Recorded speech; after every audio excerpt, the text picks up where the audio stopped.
clarify the team news first. Carl Jenkinson's had his scan. What's the news? It is a minor injury, but it's 2 weeks out. We think he will miss the next 2 games. That means Stoke and Bolton. There's a little chance for Chelsea. You've got Bakary Sagna already out, so how do you feel the right back role? That's what I have to sort out until Sunday, and I have not decided yet.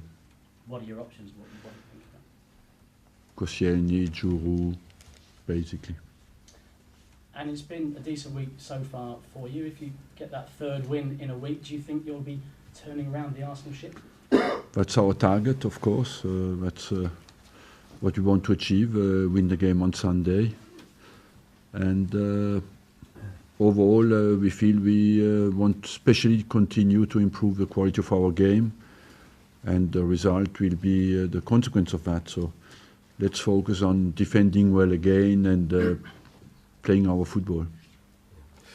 Arsene, if you do get that win potentially and results go your way, you could be just 3 points off the top 4. I mean, could it change the whole complexion for you? Well, it's down to our results basically. We do not have we have played 8 games, 30 games to go, so we do not have at the moment to look too much at the other results. What is important is that we have a consistent focus, and then we will come back. So it's just down on us. Thomas Vermaelen has signed a new contract, but with the form Mertesacker and Koscielny are showing, is there no need to rush him back? No, I'm happy that he's back, and that he has, of course, extended his contract. But the competition is in every position. We have a big squad, and but still we are happy to have him back very quickly. How do you feel Per Mertesacker is settling in, and is this the type of game, in a sense, that you brought him here for? I brought him here for more than this type of game, because I feel he's a good player personally. I think he's a good organizer as well. He understands the game. He's an intelligent player, and physically he's getting sharper and sharper in every game. He had no real preparation for the season, and now you look that we look less nervous at the back, and I think he contributes to that. Would you also like to score a few more goals from set pieces, from Yes. corners and that sort of? Have you been working on that particularly? We try, but we have not too much time, you know. But of course, I expect from him some goals on set pieces, offensive set pieces, because even in Marseille, we had 9 corners, they had 1. And out of 9 corners away from home, you expect to be a bit more dangerous. Andre Arshavin has talked himself about his form maybe not being as he'd hope it would be. How does he work through that? He's by keeping his focus in training and what he does well. I like Andre Arshavin because he has a great attitude. It was a difficult game for him on Wednesday night, but for all the players who played up front, because they defended. Marseille played to make 1 point. It was very calculated, 1 point against us, and maybe beat Olympiacos at home would guarantee qualifying for them. So there was not a lot of space for the strikers to express their talent, and as long as you don't find an opening, they will not come out, and that's what happened in the game. It is also the Manchester derby this weekend. You've talked about those being the teams to catch. Are they significantly stronger in resources, even when you have all your players back? Do you sense? I don't complain. There are 2 good teams, but I don't complain about the quality of the players I have. We had a bad start, and that means we'll play catch up. But of course, Man City and Man United had a strong start, and they are the teams that you focus on to reduce the distance. What's the right result from an Arsenal perspective then? Is it A draw? And finally, if I could ask you about player availability for the London Olympics. There are 2 tournaments, there's Euro 2012 as well. Are you happy to release players for the Olympics, and could players play in both? Would you be happy for players to play in both? And why not organise another tournament behind that and release them again? You know, if you look at at the organization of the whole summer, it makes life impossible for the clubs and for the players especially. At some stage you have to decide how far can you go medically for the players to play so many games and under so much pressure. So I would say you have to already no real break because of a European Championship, and the Olympic tournament for me anyway is not a real football tournament. For me, Olympic tournament is a game for track and field basically. Arsene, can I just ask you about Andre Arsene again? George Graham said on TalkSport this week he's been a poor buy. What would you say to that? You wouldn't be surprised that I disagree with that, but that's opinion.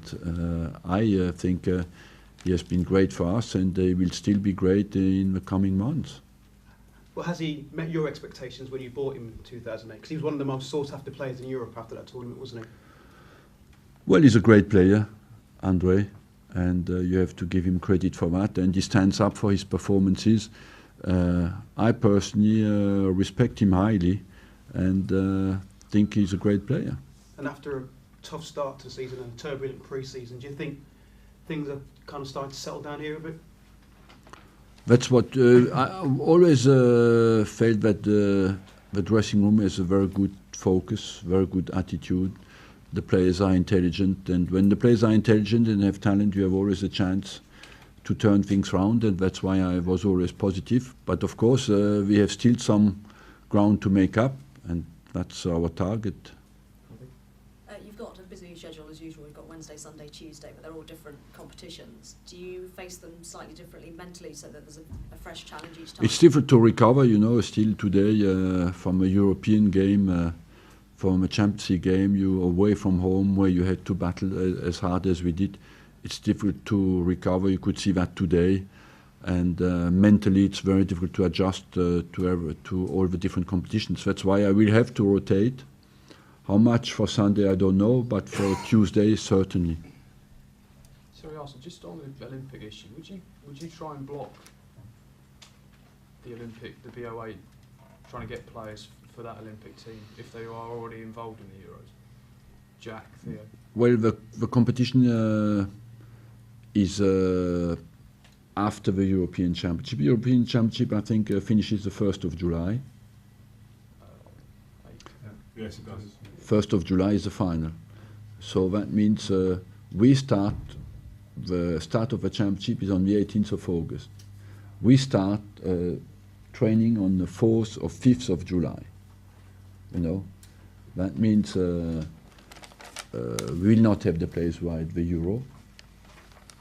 So if we are losing as well the players going to the Olympic Games, I think I will have to sign a license and practice all over the summer to play, because we'll not have no players. It cannot work. Because the Olympics, I think, starts on the 27th, so you'd have 27th of July, yes, and it finishes mid-August. Yeah. Now imagine a player who has played the Euro and the Olympic Games. You think you can use him after that? It's impossible.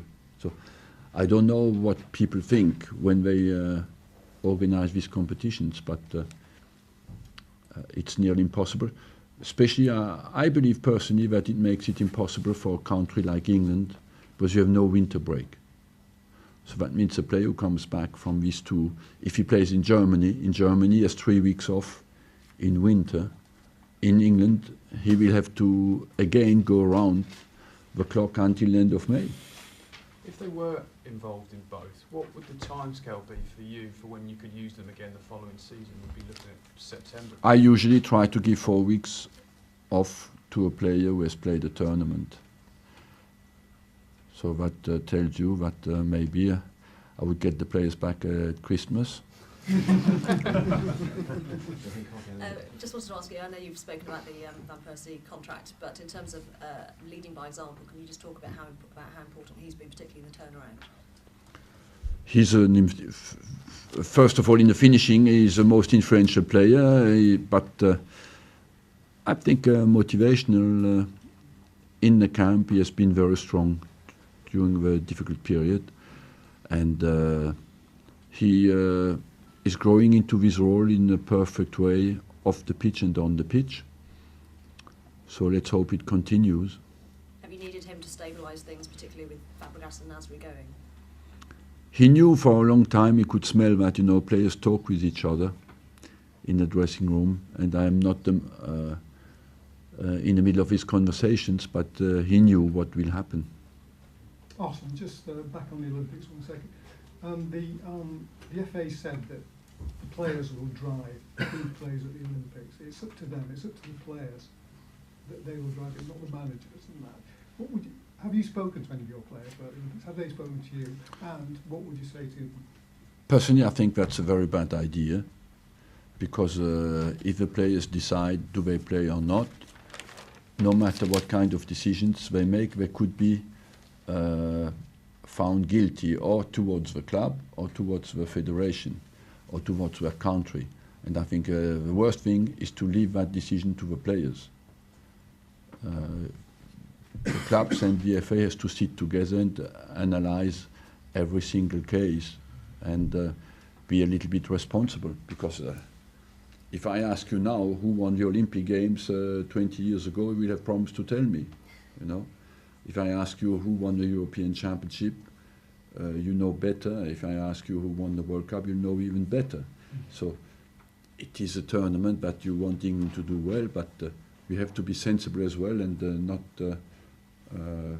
make silly decisions. And I believe personally that the federation and the clubs have to sit together and analyze the situation for every single player. But is it not a special case that it's in England?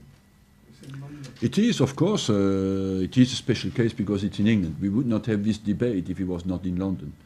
But even in London, you still can be responsible and sensible, even if it's in London. Arsene, the game on Sunday, an easy game against Stoke. What are you expecting from them on Sunday? Well, Stoke is a good team, because especially offensively, they are dangerous. Pennant, Etherington, Walters, Crouch. You could see that Jones coming back last night. So overall, they have Jerome. So offensively, a huge potential, and they're always difficult to beat at the back because their back four is stable and doesn't push too much forward because they go for a more direct game. That's why it's always difficult to get them out of position. But at home we have always done well against them, and that's what we want to continue to do. Did it surprise you that Peter Crouch went there? Knowing that that means financially they've moved up, Stoke. When you buy Crouch, that means that financially they've made a big effort. So that means they have a financial resource that puts them financially in a different category of clubs. Yes, of course. So I think it's 1 defeat in 6 games for United. Do you think the performances have been there as well, despite getting those wins? It depends how you analyze the performances. I feel the spirit is there, the attitude is there, the quality of commitment is there, the possession is there. Even in Marseille, we had a lot of possession, you know, 56 or 57% possession in the Champions League away from home. It's unusual. We have some room for improvement in the final third offensively, and that will come with the confidence. Okay, guys, thank you very much. Thank you.